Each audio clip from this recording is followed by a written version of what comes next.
إن الحمد لله نحمده ونستعينه ونصلي على رسوله الكريم وعلى آله وصحبه أجمعين أما بعد সবাইকে স্বাগতম জানাচ্ছি আল আকিদাতুল ওয়াসিতিয়ার নতুন দার্সে। গত দিনের পর থেকে আজকে ইনশাআল্লাহ তাআলা আমরা আলোচনা শুরু করব। শাইখুল ইসলাম ইবনে তাইমিয়া রাহিমাহুল্লাহ শুরুতে আল্লাহ তাআলার হামদ আলোচনার পরে বলছেন ওয়াশহাদু আল্লা ইলাহা ইল্লাল্লাহু ওয়াহদাহু লা শারীকা লাহ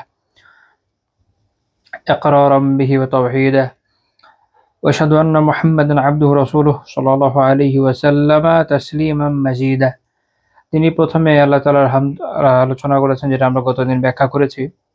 তারপর তিনি বলছেন যে আমি সাক্ষ্য দিচ্ছি যে আল্লাহ ব্যতীত আর কোনো ইলাহ নাই, যিনি লা শারীক, যার কোনো শারীক নাই। যদিও প্রথমে উনি বলছেন যে তিনি সাক্ষ্য দিচ্ছেন আল্লাহ ব্যতীত আর কোনো ইলাহ নাই, তারপর আবার এটাও বলছেন যে তিনি লা শারীক, তার কোনো শারীক নাই। আমরা এটা ইনশাআল্লাহ আজিজ ব্যাখ্যা করব। প্রথমে আমরা এটা একটু আলোচনা করি যে শাহাদা বা সাক্ষ্য আসলে কি জিনিস।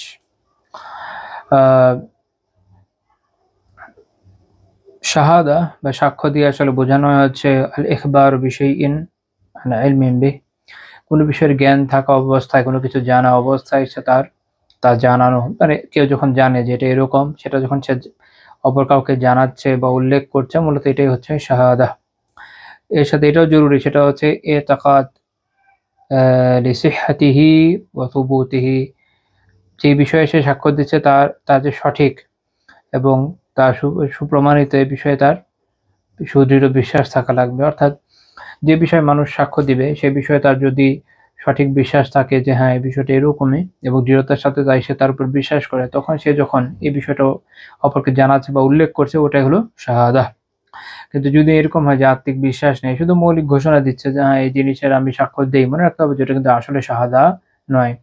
যেমন সূরা আল মুনাফিকুন, আল্লাহ তাআলা মুনাফিকদের ব্যাপারে বলছেন ইযা জাআকাল মুনাফিকুন, মুনাফিকরা আপনার কাছে এসে বলে, ক্বালু, তারা এসে বলে যে নাশহাদু ইন্নাকা রাসূলুল্লাহ, মুনাফিকরা আপনার কাছে এসে বলে যে আমরা সাক্ষ্য দিচ্ছি যে নিশ্চয়ই আপনি আল্লাহ তাআলার রাসূল। আল্লাহ বলছেন ওয়াল্লাহু ইয়ালামু ইন্নাকা রাসূলুহু, নিশ্চয়ই আল্লাহ তাআলা এটা জানেন যে আপনি তার রাসূল। আল্লাহু ইয়াশহাদু ইন্নাল মুনাফিকিনা লাকাযিবুন, আল্লাহ তাআলা বলছেন যে, আর আল্লাহ এটাও সাক্ষ্য দিচ্ছেন যে ইন্নাল মুনাফিকিনা লাকাযিবুন, যে নিশ্চয়ই মুনাফিকরা হচ্ছে মিথ্যাবাদী। কারণ তাদের অন্তরে ইসলামের সত্যতা সম্পর্কে আসলে বিশ্বাসটা নাই, এবং আল্লাহ তাআলার একত্ব সম্পর্কে বিশ্বাস নাই।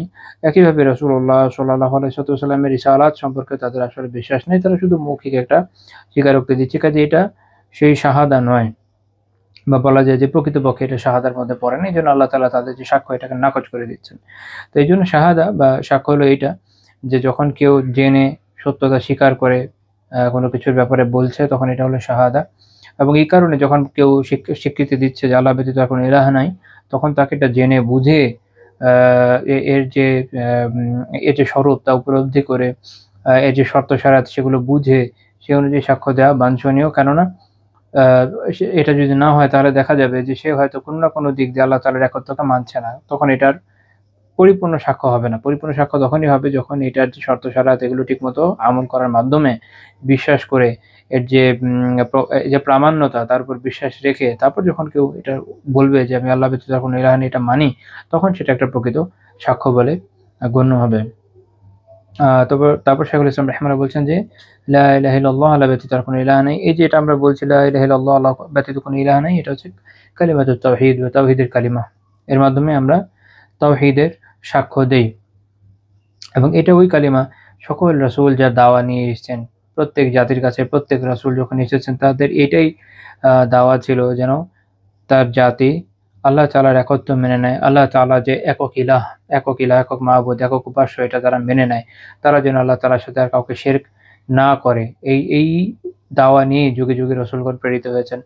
এবং রাসূলুল্লাহ সাল্লাল্লাহু আলাইহি ওয়াসাল্লাম তার নিজের দায়িত্ব সম্পর্কে বলছেন, সহিহ বুখারী 25 নম্বর হাদিস, উমিরতু আন উকাতিলান নাস হাত্তা ইয়াশহাদু আল্লা ইলাহা ইল্লাল্লাহ ওয়া আন্না মুহাম্মাদার রাসূলুল্লাহ, আমি আদিষ্ট হয়েছি মানুষের সাথে ততক্ষণ পর্যন্ত যুদ্ধ করতে যতক্ষণ না তারা এই সাক্ষ্য দিচ্ছে যে আল্লাহ ব্যতীত কোনো ইলাহ নাই এবং মুহাম্মদ সাল্লাল্লাহু আলাইহি ওয়াসাল্লাম আল্লাহর রাসূল, ওয়া ইউকিমুস সালাতা ওয়া ইউতুজ যাকাত, এবং তারা সালাত কায়েম করছে, যাকাত আদায় করছে। ফাইদা ফাআলু যালিকা, যখন তারা এই কাজগুলো করবে, অর্থাৎ কালিমার সাক্ষ্য দিবে, সালাত কায়েম করবে, যাকাত আদায় করবে, আসামু মিন্নি দিমাআহুম ওয়া আমওয়ালাহুম, তারা আমার কাছ থেকে তাদের রক্ত, তাদের জান মাল এটাকে নিরাপদ করে নেবে, ইল্লা বিহাক্কিল ইসলাম, ইসলামের হক ব্যতীত। ইসলামের হক যেমন এরপরে যদি দেখা যায় যে কেউ চুরি করে, সেক্ষেত্রে তার হাত কাটা যাবে। কেউ যদি বিবাহিত লোক ব্যভিচার করে বসে, তাহলে তাকে রজম করা হবে। এরকম যে ইসলামের হক অনুযায়ী যে সকল সাজা তার উপর আরোপিত হয় সেগুলো ব্যতীত, ওয়া হিসাবুহুম আলাল্লাহ, আর তাদের অন্তরের যে হিসাব এটা আল্লাহ তাআলার কাছে। অর্থাৎ বাহ্যিকভাবে ইসলাম এর ঘোষণা দিল, সালাত আদায় করলো, যাকাত আদায় করলো, কিন্তু তারপর দেখা গেল যে ভিতরে ভিতরে সে আসলে ইসলামকে বিশ্বাস করছে না। এটা তো বাইরে থেকে বোঝার উপায় নেই, এই হিসাব আল্লাহ তাআলার কাছে দেওয়া হবে। এটা বাইরে থেকে বোঝার উপায় নেই, বাইরে থেকে তার যে জানমাল এটা ইসলামী রাষ্ট্রে নিরাপদ থাকবে। তো এইটা হাদিসের আরেকটা ভিন্ন ধরনের সামান্য শাব্দিক পার্থক্য পাওয়া যায় এই হাদিসটি। সহিহ বুখারীতেই 392 নম্বর হাদিস, সেখানে এভাবে আছে, উমিরতু আন উকাতিলান নাস হাত্তা ইয়াকুলু লা ইলাহা ইল্লাল্লাহ ফাইযা ক্বালুহা ওয়া সাল্লু সালাতানা ওয়াস্তাকবালু কিবলাতানা ওয়া যাবাহু যাবিহাতানা ফাকাদ হারুমাত আলাইনা দিমাউহুম ওয়া আমওয়ালুহুম ইল্লা বিহাক্কিহা ওয়া হিসাবুহুম আলাল্লাহ। এই বর্ণনায় আছে এরকম যে আমি মানুষের সাথে যুদ্ধ করতে আদিষ্ট হয়েছি যতক্ষণ না তারা এটা বলে আল্লাহ ব্যতীত আর কোনো ইলাহ নাই। যখন তারা এটা বলে দিবে এবং এরপর আমাদের মতো করে সালাত আদায় করবে, আমাদের মতো কিবলার অভিমুখী হবে, আমাদের জবাই করা পশু খাবে, আমাদের মতো জবাই করবে, তখন তা আমাদের জন্য তাদের জান ও মাল হারাম হয়ে যাবে ইসলামের হক ব্যতীত, যেটা ব্যাখ্যা একটু আগে করেছি, এবং তাদের হিসাব আল্লাহ তাআলার কাছে। তো এই হাদিসগুলো থেকে আমরা বুঝতে পারছি যে ইসলামের দাওয়ার মূল হলো কালিমা, মূল হচ্ছে লা ইলাহা ইল্লাল্লাহ, অর্থাৎ আল্লাহ তাআলার একত্বের যে দাওয়া এটাই মূল। অর্থাৎ আমরা ইসলামের দাওয়া যখন করি, এটা মূল হলো আল্লাহ তাআলার একত্ব, সেটা আল্লাহ তাআলার সকল দিক থেকে, তার রুবুবিয়াতে, তার উলুহিয়াতে, তার আসমা ও সিফাতে, সব কিছুর ক্ষেত্রে আল্লাহ তাআলার যে একত্ব, তার দাওয়াটাই হলো মুখ্য দাওয়া। এবং আমাদের মূলত এই দাওয়াটাই করতে হয়। এই দাওয়াই যুগে যুগে নবী রাসূলগণ করে এসেছেন। এখন দেখা যায় যে অনেক সময় মানুষ বিভিন্ন ধরনের, আলহামদুলিল্লাহ, দ্বীনি দাওয়া বিভিন্নভাবেই করেন, কিন্তু অনেক সময় অন্যান্য বিভিন্ন আমলের দাওয়া বা অন্যান্য অনেক কিছু দাওয়া হচ্ছে, কিন্তু মূল যে দাওয়াটা, কালিমার যে দাওয়া, এটা অনেক সময় দুর্বল হয়ে যায় বা মানুষ মনে করে যে এখন এটা প্রয়োজন নেই। ফলে তারা মূল দাওয়া থেকে অনেক ক্ষেত্রে সরে যায়, এবং একজন মানুষ অনেক ক্ষেত্রে দেখা যাচ্ছে আলহামদুলিল্লাহ অনেক ভালো ভালো আমল করছেন, কিন্তু তার যে মূল বিশ্বাস, অর্থাৎ আল্লাহ তাআলা তাওহীদ, সেই জায়গায় ত্রুটিপূর্ণ। সে হয়তো বিভিন্ন শিরকে লিপ্ত, বড় শিরক, ছোট শিরক, বিভিন্ন ধরনের শিরকে লিপ্ত হয়ে আছে। কেন?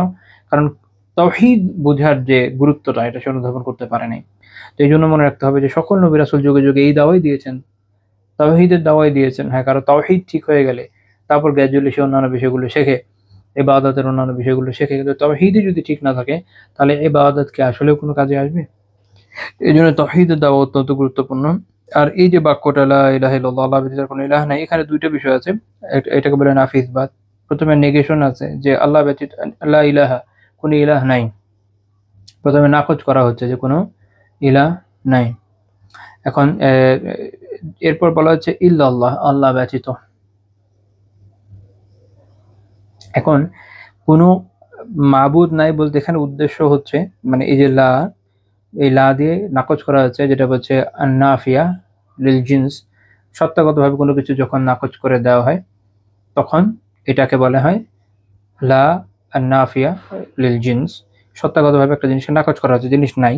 যখন বলা হচ্ছে যে লা ইলাহা, কোনো ইলাহ নাই, এখানে আসলে উদ্দেশ্য হচ্ছে এই লা মাবুদা বিহাক্কিন, অর্থাৎ কোনো হক মাবুদ নাই। ইলাহ মানে মাবুদ, যিনি উপাস্য। কোনো ইলাহ নাই মানে কোনো হক মাবুদ নাই। এখানে হক ঢুকে গেল কিভাবে? অনেকে প্রশ্ন করেন, এটা আমি অনেক সময় দেখেছি আলেমরা যখন আলোচনা করেন, অনেকে এটা কনফিউশনে পড়ে যায়।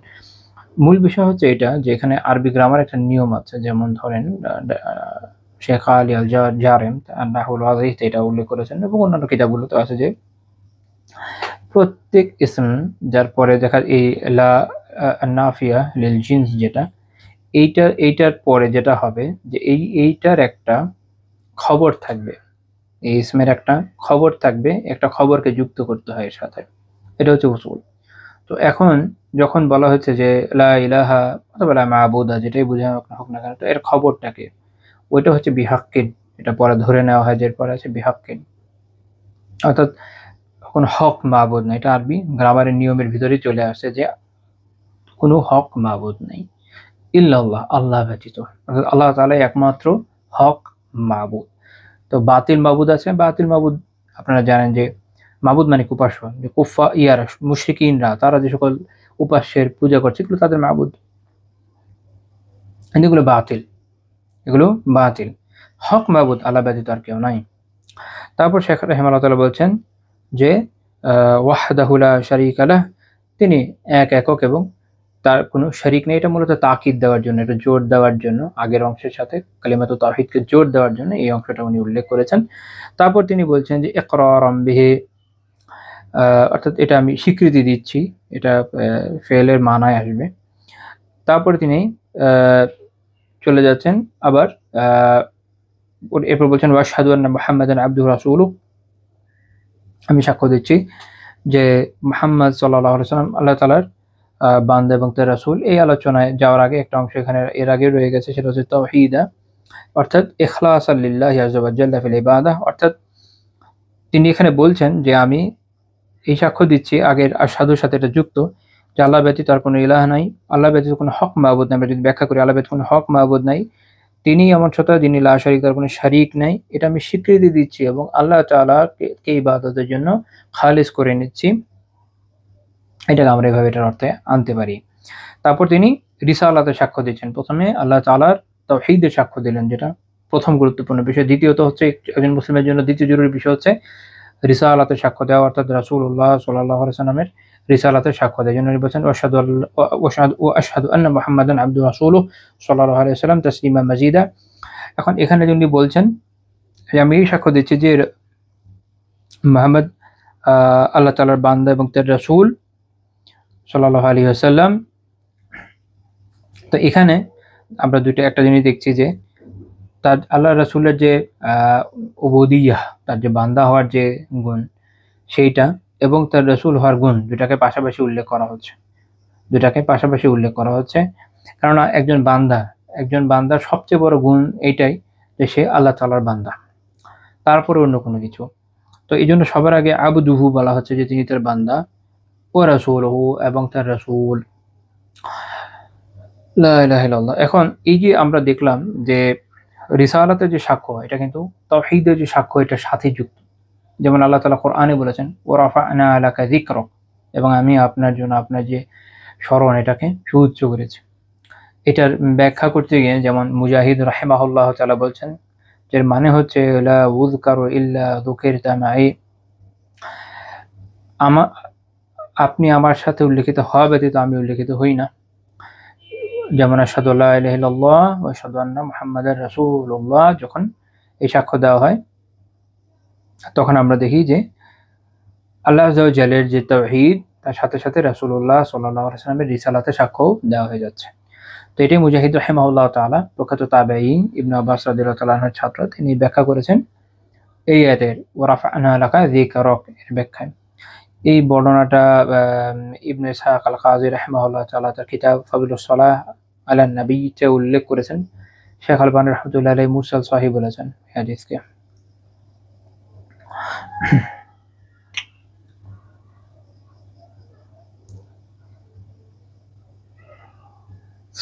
আল্লাহু আকবার।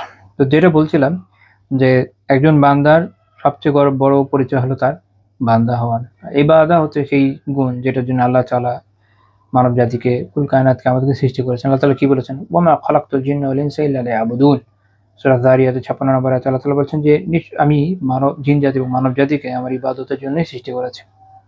কাজেই বান্দা তার ইবাদতে যত অগ্রসর হয়, উবুদিয়্যাতে যতটুকু এগিয়ে যায়, বান্দা হওয়ার গুণে যতটুকু এগিয়ে যায়, সে আল্লাহ তত নিকটে ভাজন হয়। এই কারণে বান্দা হওয়ার গুণটা অনেক গুরুত্বপূর্ণ। এবং রাসূলুল্লাহ সাল্লাল্লাহু আলাইহি ওয়াসাল্লাম এটা সতর্ক করেছেন। ইবনে আব্বাস রাদিয়াল্লাহু আনহু বর্ণনা করছেন যে আমি ওমর রাদিয়াল্লাহু তাআলা আনহুকে মিম্বারে বলতে শুনেছি যে তিনি বলছেন, তিনি রাসূলুল্লাহ সাল্লাল্লাহু আলাইহি ওয়াসাল্লামকে বলতে শুনেছেন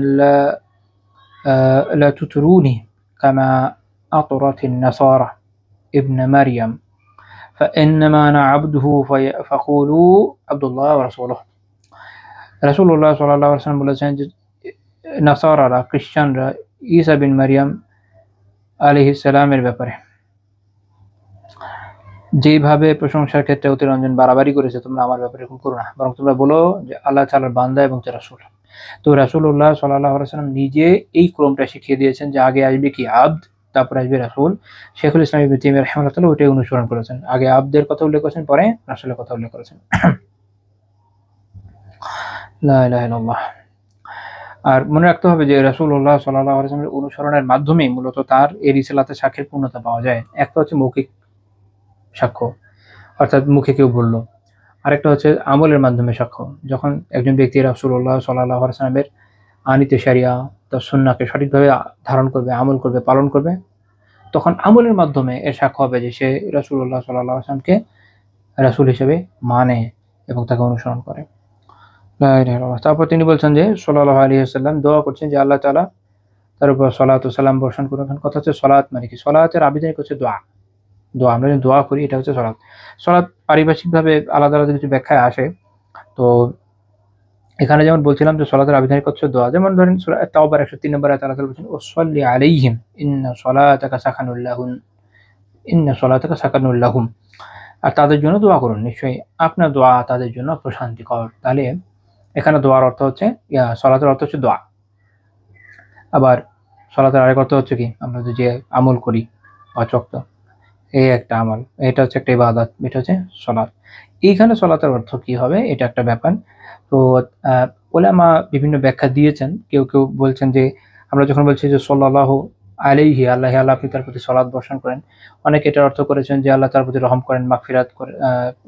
এখন আল্লাহ রাসূল সাল্লাল্লাহু আলাইহি ওয়াসাল্লাম তো আসলে তিনি নিষ্পাপ, আগের বিষয় সকল গুনাহ এমনি তার মাফ। তো অনেক আলিম এরকম ব্যাখ্যা করেছেন যে তাকে ক্ষমা করুন, তার দারাজাত বুলন্দ করুন, তাকে তার প্রতি রহম করুন, এগুলা। তবে এই বিষয়ে একদম প্রাচীন ব্যাখ্যা আমরা যেটা পাই তবে আবুল আলিয়া রাহিমাহুল্লাহ তাআলা, এবং এটা সহিহ সনদে আমাদের কাছে আছে।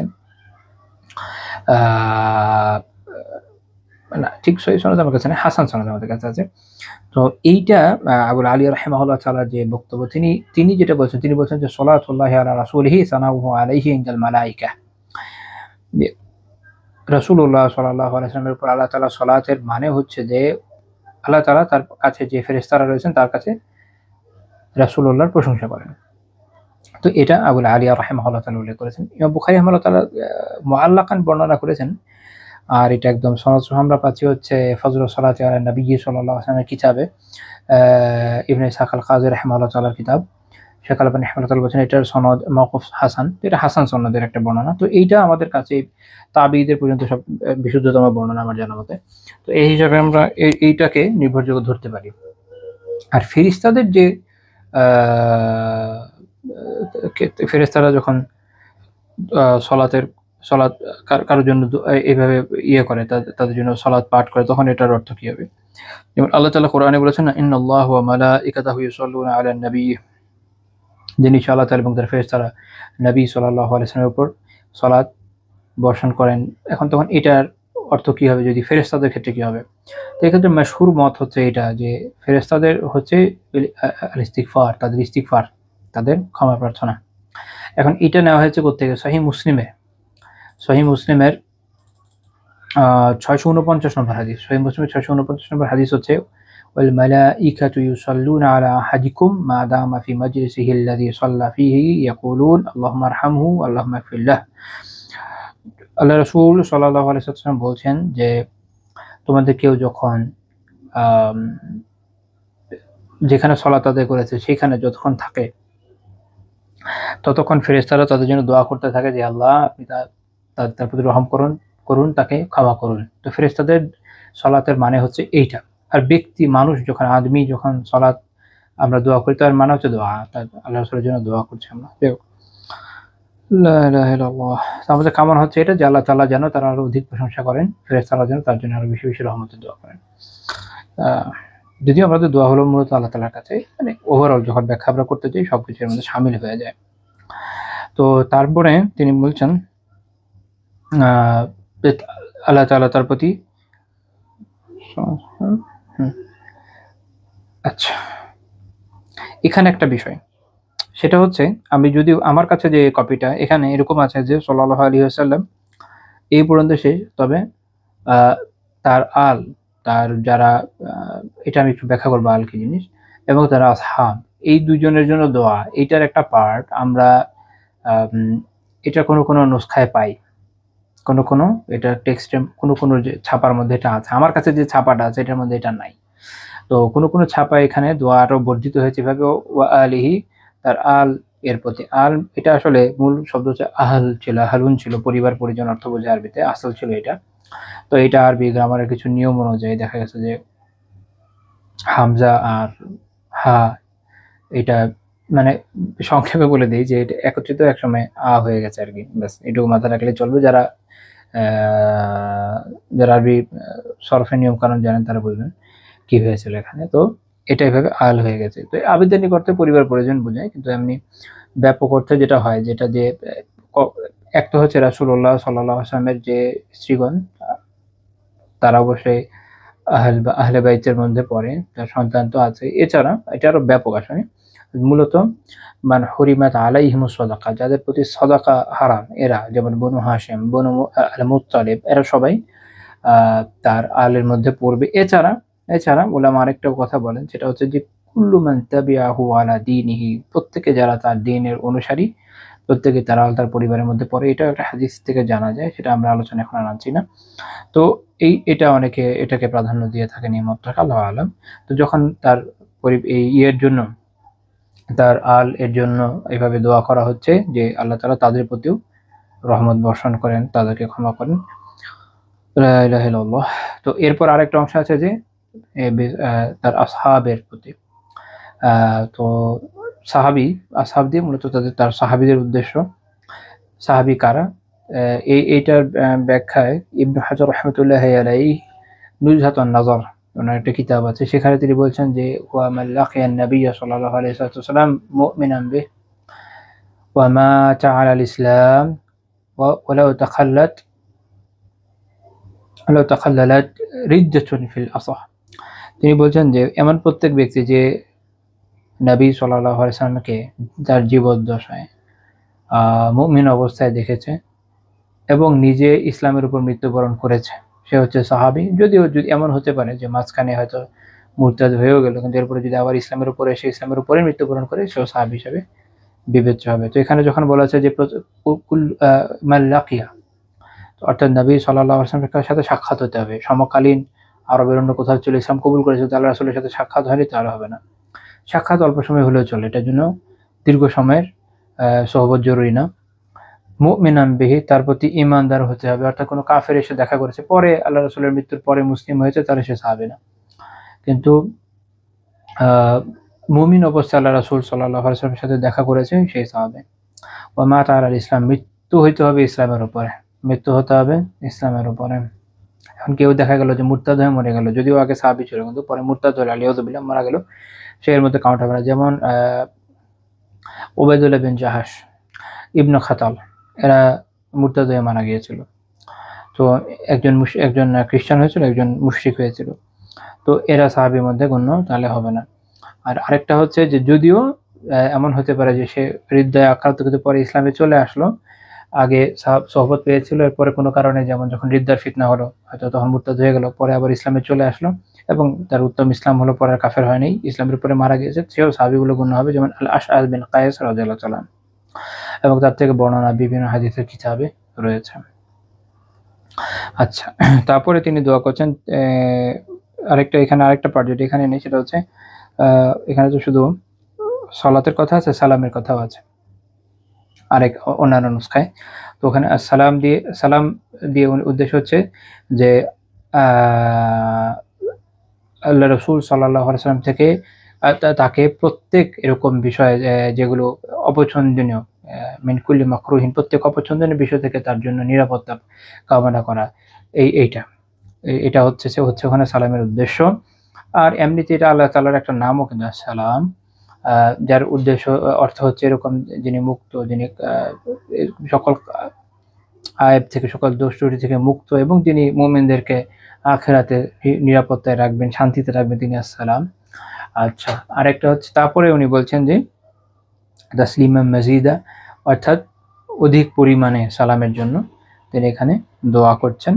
আমি আর ব্যাকরণিক বিশ্লেষণে গেলাম না, মূল অর্থটা এর মধ্যে গিয়ে চলে যাবে।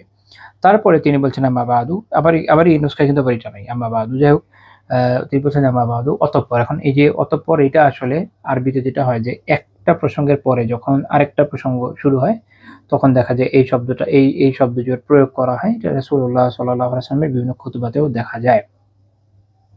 তারপর শাইখুল ইসলাম রাহিমাহুল্লাহ তাআলা বলছেন যে ফাহাদা, অর্থাৎ এখানে উনি উদ্দেশ্য করছেন হচ্ছে যে উনি যে লেখাটা এখন লিখছেন সামনে সেটার উদ্দেশ্য করছেন।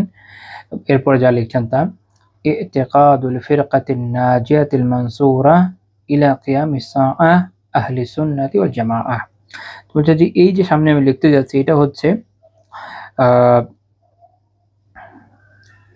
মুক্তিপ্রাপ্ত যে ফেরকা, যে মুক্তিপ্রাপ্ত দল এবং যে মুক্তিপ্রাপ্ত সাহায্যপ্রাপ্ত আল্লাহ তাআলার তরফ থেকে সাহায্যপ্রাপ্ত দল, কিয়ামত পর্যন্ত যে দলটা, অর্থাৎ আহলুস সুন্নাহ ওয়াল জামাআহ তার আকীদা।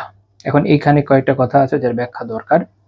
একটা হচ্ছে ফিরকা মানে হচ্ছে আত-তাইফাতু মিনান নাস, একদল মানুষকে ফিরকা বলা হয়, একদল মানুষ হলে এটা ফিরকা বলা হয়।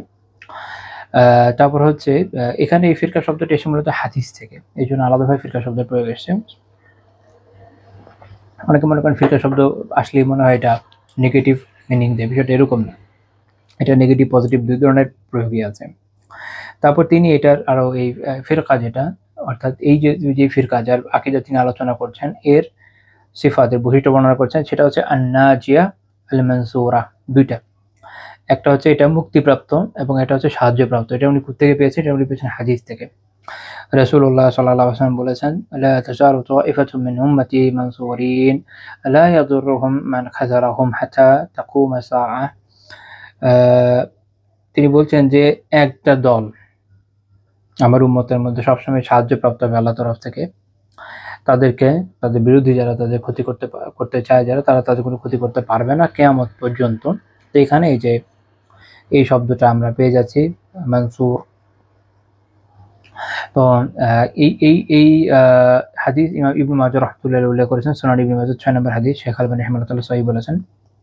তো এখন এই যে শব্দটা তাইফাতুল মানসুরা, সাহায্যপ্রাপ্ত যে তাইফা, সাহায্যপ্রাপ্ত যে দল, এরা কারা? এটা নিয়ে উলামার বিভিন্ন সময় বিভিন্ন উক্তি আপনারা খুঁজে পাবেন এবং খুঁজলেই পেয়ে যাবেন, দেখবেন।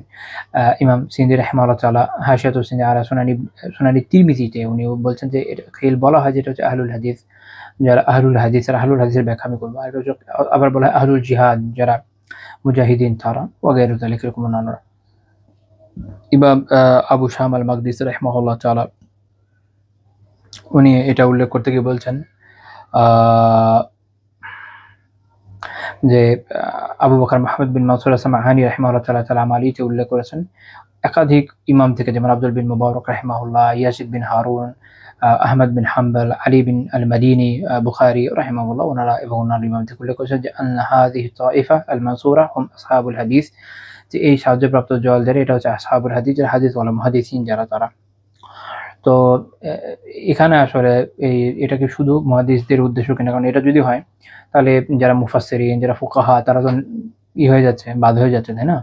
মনে রাখতে হবে যেখানে আসহাবুল হাদিস যারা উদ্দেশ্য মূলত শুধু মুহাদ্দিস না, এটাতে আসলে আহলুস সুন্নাহ জামাতকে মূলত বোঝানো হচ্ছে। এই জন্য শেখ উসাইমিন রাহিমাহুল্লাহ তাআলা আল কাউলুল মুফিদ আলা কিতাবি তাওহীদে বলছেন, ইন্না কুল্লা মান তাহাক্কাবা ইলাল কিতাবি ওয়াস সুন্নাহ ফাহুয়া মিন আহলিল হাদিস বিল মা'নাল আম। তুমি যেমন প্রত্যেকে যারা কোরআন এবং সুন্নাহ অনুযায়ী আমল করছে, এরা প্রত্যেকেই আসলে ব্যাপক অর্থে আহলুল হাদিসের অন্তর্ভুক্ত। ওয়া আহলুল হাদিস হুম কুল্লু মান ইয়াতাজাররা না কুল্লু মা ইয়াতাহাররা আল আমাল বিসুন্নতি রাসূলিল্লাহ সাল্লাল্লাহু আলাইহি ওয়াসাল্লাম ফায়াশমাল আল ফুকাহা আল্লাযিনা ইয়াতাহাররাউনা আল আমাল বিসুন্নাহ ওয়া ইল্লাম ইয়াকুনু মিন আহলিল হাদিস ইসতিলাহা। তিনি বলছেন যে আহলুল হাদিস হচ্ছে এরা, যারা এমন প্রত্যেকে যারা আল্লাহ রাসূল সাল্লাল্লাহু আলাইহি ওয়াসাল্লামের সুন্নাহ অনুযায়ী আমল করার জন্য প্রচেষ্টা চালাচ্ছে, এরা প্রত্যেকেই, এর ভিতরে সব ফুকাহা, সব ফকিহগণও শামিল, যারা সুন্নাহ অনুযায়ী আমলে প্রচেষ্টা চালায়। প্রত্যেক উলামা তারা তো সুন্নাহ অনুযায়ী আমলের চেষ্টা করে, যারা আহলে সুন্নাহর ভিতরে পড়ে, যারা কোরআন এবং সুন্নাহকে মানে। তিনি বলছেন ওয়া ইল্লাম ইয়াকুনু মিন আহলিল হাদিস ইসতিলাহান, পারিভাষিকভাবে আহলুল হাদিস অর্থাৎ মুহাদ্দিস যারা, যদি তাদের অন্তর্ভুক্ত নাও হয় তারপর তাদের মধ্যে শামিল। তারপর তিনি উদাহরণ দিয়েছেন শাইখুল ইসলাম ইবনে তাইমিয়া রাহিমাহুল্লাহ তাআলা মাসালান, উদাহরণস্বরূপ ইবনে তাইমিয়া রাহিমাহুল্লাহর কথা ধরা যাক, লা ইউতাবারু ইসতিলাহান মিনাল মুহাদ্দিসিন ওয়া মা যালিক ফাহুয়া রাফিউন লিরিওয়ায়াতিল হাদিস। ফাহুয়া রাফিউন লিরাওয়ায়াতিল হাদিস। তিনি বলছেন যেমন ইবনে তাইমিয়া রাহিমাহুল্লাহ তাআলা যদি পারিভাষিকভাবে উনি বলছেন যে উনি পারিভাষিকভাবে যদি মুহাদ্দিসদের মধ্যে পড়ছেন না, উনি উনি ফকিহ ছিলেন, উনি উসুলি ছিলেন, ওই হিসাবে উনি কথাটা বলছেন। কিন্তু তারপরও তিনি সুন্নাহর যে পতাকা এটাকে উত্থিত করেছেন। তারপর উদাহরণ দিয়েছেন ওয়াল ইমাম আহমদ রাহিমাহুল্লাহ তাআলা তানাযাহু তাইফাতান, দুই দল ইমাম আহমদ বিন হাম্বল রাহিমাহুল্লাহকে নিয়ে মতবিরোধে লিপ্ত হয়েছে। আহলুল ফিকহ ক্বালু ইন্নাহু ফাকিহুন, যারা আহলুল ফিকহওয়ালা তারা বলছেন যে, অর্থাৎ ফুকাহা যারা, তারা বলছেন যে তিনি ফকিহ। ওয়া আহলুল হাদিস ক্বালু ইন্নাহু মুহাদ্দিসুন, আর যারা আহলুল হাদিস তারা বলছেন যে তিনি মুহাদ্দিস। তিনি বলছেন ওয়া হুয়া ইমামুন ফিল ফিকহ ওয়াল হাদিস ওয়া তাফসীরি। আহমদ বিন হাম্বল রাহিমাহুল্লাহ তাআলা মূলত ফিকহ, হাদিস এবং তাফসীর ইমাম, আকীদার ক্ষেত্রেও ইমাম এবং অন্যান্য বিষয় আরো বেশ কয়েকটা বিষয় উনি ইমাম আসলে। শাফিঈ রাহিমাহুল্লাহ আমার যদি খেয়াল আছে 8টা শাসন নাকি ইমাম বলেছেন, যদি আমার ভুল না হয়। তো কাজেই এখানে মূল উদ্দেশ্য তাহলে কি বুঝলাম শেখ উসাইমিন রাহিমাহুল্লাহ তাআলা বক্তব্য থেকে, যে এমন প্রত্যেকে যারা আসলে আহলুস সুন্নাহর অন্তর্ভুক্ত, যারা আকীদা আহলুস সুন্নাহর মধ্যে পড়ে, যারা কোরআন সুন্নাহর অনুসরণ করছে এবং এই অনুযায়ী আমলের চেষ্টা করছে, তারা প্রত্যেকে আসলে এই হিসাবে আসহাবুল হাদিসের মধ্যে পড়ছে। তো কিন্তু এই জন্যই পরবর্তী উলামা মূলত এটা দিয়ে আলাদাভাবে আহলুস সুন্নাহ জামা এই শব্দের প্রয়োগ করছে। ইমাম যাহাবী রাহিমাহুল্লাহ তাআলা আল আরশ কিতাবে বলছেন ফাইন্না আকিদাত আহলি সুন্নাতিল জামাআহ হিয়া আকিদাতু তাইফাতুল মানসুরাতুল বাকিয়াহ। তিনি বলছেন যে আহলুস সুন্নাহ জামাতের আকীদাই হচ্ছে সাহায্যপ্রাপ্ত, যে টিকে থাকবে এরকম দলের আকীদা। ইমাম যাহাবী রাহিমাহুল্লাহ আল আরশ এটাকে আলোচনা করেন। ইমাম ইবনুল মুহিব আস-সামিত রাহিমাহুল্লাহ তাআলা সিফাত রাব্বিল আলামিন কিতাবে বলছেন আত-তাইফাতুল মানসুরা আহলুল ইলম ওয়াল জিহাদ, সাহায্যপ্রাপ্ত দল হচ্ছে ইলম এবং জিহাদওয়ালা যারা, তারা অর্থাৎ মূল কথা আহলুস সুন্নাহ জামাত। কারণ সেটা আপনি ফকিহ বলেন, মুহাদ্দিস বলেন, মুজাহিদ বলেন, তাই না? তারপর হচ্ছে যারা জাহেদ, আবেদ, প্রত্যেকে যত দল আমরা বলছি সবই আসলে আহলুস সুন্নাহ জামাতের বিশাল ছাতা, যেটা আমরা বলি আমব্রেলা টার্ম, এর ভিতরে কিন্তু চলে আসছে। তো এটা এখন এই যে জামাআ এই শব্দটা পাওয়া যাচ্ছে আসলে একটা হাদিস থেকে, সুনান ইবনে মাজার 3992 নম্বর হাদিস যদি আমরা দেখি, রাসূলুল্লাহ সাল্লাল্লাহু আলাইহি ওয়াসাল্লাম বলেছেন ইফতারাকাতিল ইয়াহুদু আলা 71 ফিরকা ফাওয়াহিদাতুন ফিল জান্নাহ ওয়া 70 ফিন নার। ইহুদিরা 71 ফিরকায় বিভক্ত হয়েছিল, একটা জান্নাতে আর বাকি 70টা জাহান্নামে। ওয়া ইফতারাকাতিন নাসারা আলা 72 ফিরকা ফা71 ফিন নার ওয়া ওয়াহিদাতুন ফিল জান্নাহ। আর নাসারা খ্রিস্টান যারা, তারা 72 ফিরকায় বিভক্ত হয়েছিল, দুইটা ফিরকা, একটা ফিরকা জান্নাত এবং বাকি 71টা জাহান্নামে। ওয়াল্লাযী নাফসু মুহাম্মাদিন বিয়াদিহি লা তাফতারিকান্না উম্মতি আলা 73 ফিরকা ওয়াহিদাতুন ফিল জান্নাহ ওয়া 72 ফিন নার। রাসূলুল্লাহ সাল্লাল্লাহু আলাইহি ওয়াসাল্লাম এরপর বললেন যে যার হাতে আমার প্রাণ, সেই সত্তার কসম যে আমার উম্মাহ 73 ফিরকায় বিভক্ত হবে, 72টাই জাহান্নামে যাবে, একটা জান্নাতে যাবে। অর্থাৎ আমরা দেখছি ইহুদি, খ্রিস্টান এবং ইসলামে একই ধারায় চলছে। তো সাহাবীরা যখন জিজ্ঞেস করলেন যে তারা কারা যারা জান্নাতি, তিনি বলেন আল জামাআহ, এখান থেকে এই জামা শব্দটা পাওয়া গেছে। শেখ আলবানী রাহিমাহুল্লাহ সনদকে সহিহ বলেছেন।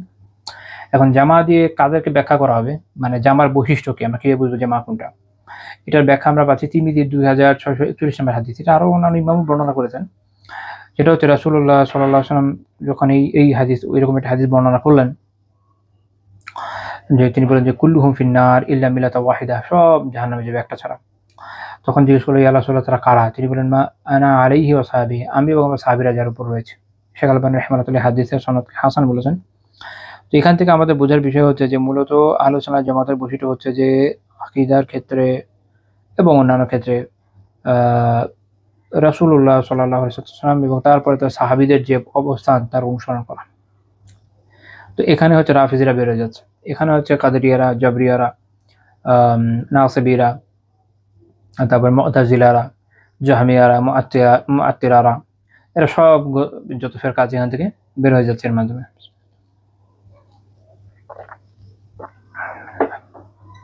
এখন এই হাদিসের সনদের উপর কোনো আলেমের আপত্তি আছে, কিন্তু মনে রাখতে হবে যে এইটা এমন একটা বিষয় যেটা লজিক্যালি বোঝা যায়, যদি এত সমস্যা থাকেও লজিক্যালি বোঝা যায়। এর বাইরেও যখন বলা চাল জামাআ, তখন এর ব্যাখ্যা কি বলা হবে এই কথাই আসবে, আলোচনা জামাআ তো কিছু আসবে না। ইবনুল কাইয়িম রাহিমাহুল্লাহ বলছেন যে আহমদ রাহমাতুল্লাহ আলাইহি বলছেন, ইমাম আহমদ রাহিমাহুল্লাহ তাআলা উক্তি উনি আসাওয়াইকুল মুরসাল কিতাবে উল্লেখ করেছেন যে আহমদ রাহিমাহুল্লাহ তাআলা বলছেন উসুলুস সুন্নাতি ইনদানা আত-তামাসসুক বিমা কানা আলাইহি আসহাবু রাসূলিল্লাহ সাল্লাল্লাহু আলাইহি ওয়াসাল্লাম ওয়া লিহাযা কানা ইতিকাদুল ফিরকাতিন নাজিয়া হুয়া মা কানা আলাইহি রাসূলুল্লাহ সাল্লাল্লাহু আলাইহি ওয়াসাল্লাম ওয়া আসহাবুহু কামা শাহিদা লাহুম রাসূলুল্লাহ সাল্লাল্লাহু আলাইহি ওয়াসাল্লাম বিযালিকা ফি কওলিহি মান কানা আলা মিসলি মা আনা আলাইহি ওয়া সাহবি। আহমদ রাহিমাহুল্লাহ তাআলা বলছেন যে সুন্নাহর মূল অর্থাৎ আকীদার মূল হচ্ছে এটা যে যার উপরে রাসূলুল্লাহ সাল্লাল্লাহু আলাইহি ওয়াসাল্লামের যে আসহাব সাহাবীরা ছিলেন সেটা হচ্ছে মূল, সেটাকে আঁকড়ে ধরা, সেটা হচ্ছে আমাদের উসুলুস সুন্নাতি ইনদানা তামাসসুক বিমা কানা আলাইহি আসহাব রাসূলিল্লাহ সাল্লাল্লাহু আলাইহি ওয়াসাল্লাম। অর্থাৎ সুন্নাহর মূল হচ্ছে আমাদের কাছে এইটা রাসূলুল্লাহ সাল্লাল্লাহু আলাইহি ওয়াসাল্লামের সাহাবীরা যার উপর ছিল আঁকড়ে ধরা।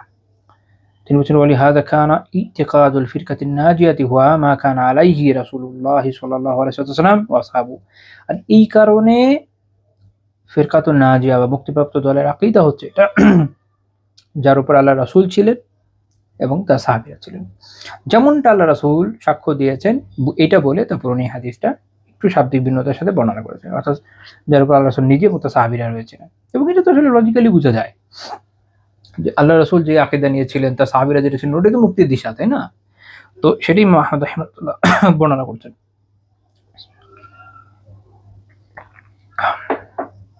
গলা বসে গেছে, দুঃখিত। তারপর শাইখুল ইসলাম রাহিমাহুল্লাহ নিজেও ব্যাখ্যা করেছেন। আমি এমনিতে অন্যান্য ইমামের কথা এই জন্য আনলাম যেন বিষয়টা আমাদের আরেকটু বোধগম্য হয় যে আচ্ছা অন্যান্য ইমাম এরকম বলেছেন যে এরা কারা, যাদের এই যে মুক্তিপ্রাপ্ত দলের আকীদার কথা বলা হচ্ছে তিনি বলেছেন আহলুস সুন্নাহ ওয়াল জামাআহ, আহলুস সুন্নাহ ওয়াল জামাআহ। এটা হচ্ছে এই ফিরকার বাদল। সুন্নাহ কি? সুন্নাহ হচ্ছে তারিকুল্লাতী কানা আলাইহি রাসূলুল্লাহ সাল্লাল্লাহু আলাইহি ওয়াসাল্লাম ওয়া আসহাবুহু ক্বাবলা যুহুরিল বিদআ ওয়াল মাকালাত। সহজ কথায় যে পরবর্তী যে বিদআতি জামানার বিদআত এবং আরো পরবর্তী বিভিন্ন যে সমস্যাগুলো উদ্ভূত হয়েছে এর আগে রাসূলুল্লাহ সাল্লাল্লাহু আলাইহি ওয়াসাল্লাম এবং তার সাহাবীরা যে পথের উপর ছিলেন এটাই সুন্নাহ। আর জামাআ এখানে এটার অর্থ হচ্ছে আল কওমুল মুজতামিউন, যখন একদল লোক আর কি। এখানে উদ্দেশ্য হচ্ছে যার এই উম্মার সালাফ, উম্মার পূর্বসূরি যারা সাহাবী এবং তাবেঈ তারা যে পথের উপর ছিলেন, যে সুস্পষ্ট হকের উপর ছিলেন এবং রাসূলুল্লাহ সাল্লাল্লাহু আলাইহি ওয়াসাল্লামের যে সুন্নাহর উপর ছিলেন ওইটা আমাদের ধারণ করতে হবে। এবং ওইটা এই যে যাদেরকে আমরা স্ট্যান্ডার্ড বানাচ্ছি সাহাবী তাবেঈ তারা অর্থাৎ প্রথম যে 3 প্রজন্ম সাহাবী তাবেঈ এই প্রথম যে 3 প্রজন্ম ওনাদেরকে আমরা বলতে পারি যে এটা হলো মূল স্ট্যান্ডার্ড এবং তাদের আমরা অনুসরণ করতে যাচ্ছি। তো এটা হচ্ছে আহলুস সুন্নাহ জামাআত। যখন আমরা বলছি যারা সুন্নাহ অনুসারী এবং জামায়াতের অনুসারী, জামায়াত দিয়ে মূলত এখানে এই জন্য বলা হয় যে ওই সময়ে আমাদের সালাফরা তারাই হলো জামাতের মূল, অর্থাৎ তাদের যে আকীদা ছিল, তাদের যে বিশ্বাস ছিল, তাদের যে দ্বীন ছিল, তাদের যে আমল ছিল আমরা এটা অনুসরণ করছি। এই কারণে আমাদের বৈশিষ্ট্য হচ্ছে আহলুস সুন্নাহ ওয়াল জামাআহ। এখানে অনেক আবার এখানেও কিছু আরো ইন্টারেস্টিং কিছু ব্যাখ্যা করেছেন, যেমন ধরেন যেটা বলে যে মাসদারুত তালাক্কি, কোত্থেকে আমরা আসলে দিনটাকে নিয়েছি, আমাদের মূল হচ্ছে কোরআন, তাই না? তারপর হচ্ছে সুন্নাহ, আল্লাহ রাসূল সাল্লাল্লাহু আলাইহি ওয়াসাল্লামের সুন্নাহ। এখানে রাফিজিরা বাদ হয়ে যায় কারণ তারা আল্লাহ রাসূলের সুন্নাহকে অ্যাকসেপ্ট করে না, তারা হাদিস শাস্ত্রকে আমাদের অ্যাকসেপ্ট করে না। তাদের নিজস্ব আলাদা শাস্ত্র রয়েছে যেখানে আল্লাহ রাসূল এবং সাহাবীদের থেকে তেমন কোনো রিওয়ায়াত নাই। বহুকাল পরের তারা যাদেরকে ইমাম মনে করে তাদের থেকে বর্ণনা পাওয়া যায়। ওরা হাদিসকে সুন্নাহকে রিজেক্ট করেছে, তো এই জন্য তার এখান থেকে অটোমেটিক্যালি বের হয়ে যাচ্ছে। আবার আমরা সালাফুস সালেহকে যেভাবে অনুসরণ করছি তারা তাদেরকে অনুসরণ করছে না, ওই ক্ষেত্রেও তারা বের হয়ে যাচ্ছে। তো যাই হোক, এর মাধ্যমে আমরা বুঝতে পারলাম যে মুক্তিপ্রাপ্ত দল দিয়ে আসলে আমরা এখানে কি উদ্দেশ্য করছি। তো তারপর শাইখুল ইসলাম রাহিমাহুল্লাহ বলছেন যে তাদের আকীদা কি বিষয়ে? আল ঈমানু বিল্লাহি ওয়া মালাইকাতিহি ওয়া কুতুবিহি ওয়া রুসুলিহি ওয়াল বা'থি বা'দাল মাউতি ওয়াল ঈমান বিল কদরি খাইরিহি ওয়া শাররিহি। মূলত এখানে উনি উল্লেখ করে দিচ্ছেন যে আমরা আসলে সামনে কি আলোচনা করতে যাচ্ছি। একটা হচ্ছে আল্লাহ তাআলা সম্পর্কিত ঈমান, ফেরেশতাদের সম্পর্কে ঈমান, কিতাব সম্পর্কে ঈমান, রাসূলদের সম্পর্কে ঈমান, মৃত্যুর পরে পুনরুত্থানের প্রতি ঈমান এবং তাকদীরের ভালো মন্দের প্রতি ঈমান। তো এটাই আমরা মূলত আমাদের এই আলহামদুলিল্লাহ এই টেক্সট যখন আমরা সামনে আরো আগে বাড়বো এই প্রসঙ্গে আমাদের এই বিষয়গুলো একটু বিস্তারিত আলাপ আলোচনা হবে ইনশাআল্লাহ তাআলা। আল্লাহ তাআলা আমাদের তৌফিক দান করুন। সুবহানাকাল্লাহুম্মা বিহামদিক লা ইলাহা ইল্লা আনতা আস্তাগফিরুকা ওয়া আতুবু ইলাইক।